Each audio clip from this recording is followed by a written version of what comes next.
बिस्मिल्लाहिर्रहमानिर्रहीम नहमदुहु व नुसल्ली अला रसूलिहिल करीम अम्मा बाद। मोहतरम नाज़रीन इकराम, एक साहिब हैं आमिर ख़ान, इनकी जानिब से कमेंट है, उम्मे ऐमन ये नाम रखना चाहिए या नहीं, और इसके माना बताइए और इसकी स्पेलिंग भी बताइए। देखिए, उम्मे ऐमन नाम रखना दुरुस्त है, जायज़ है, बल्कि बच्ची का उम्मे ऐमन नाम रखना ये बाइस बरकत भी होता है और नेक फाली के तौर पर इंशाअल्लाह इस नाम के असरात बच्ची की ज़िंदगी के ऊपर भी पड़ेंगे।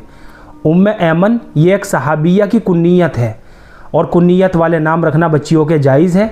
सहाबियात के जितने भी कुन्नियत वाले नाम हैं या सहाबा इकराम के जितने भी कुन्नियत वाले नाम हैं, सहाबा इकराम के कुन्नियत वाले जितने भी नाम हैं वो लड़कों के लिए इस्तेमाल कर सकते हैं।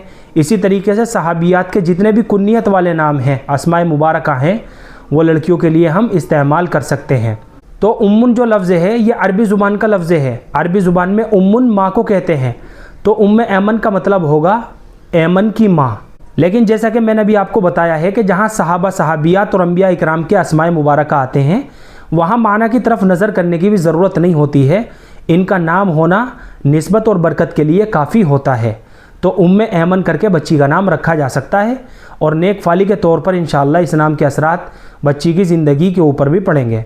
जहाँ तक है इस नाम की स्पेलिंग की बात, तो उम्मे सबसे पहले यू आएगा, उसके बाद डबल एम आएगा, उसके बाद ई आएगा, ये हो गया उम्मे। इसी तरीके से ऐमन जो है सबसे पहले ए आएगा, उसके बाद आई आएगा, उसके बाद एम आएगा, उसके बाद ए आएगा, उसके बाद एन आएगा, उम्मे ऐमन। ये आप स्क्रीन के ऊपर भी देख सकते हैं। तो ये इसकी जो है ना इस नाम की सही स्पेलिंग है।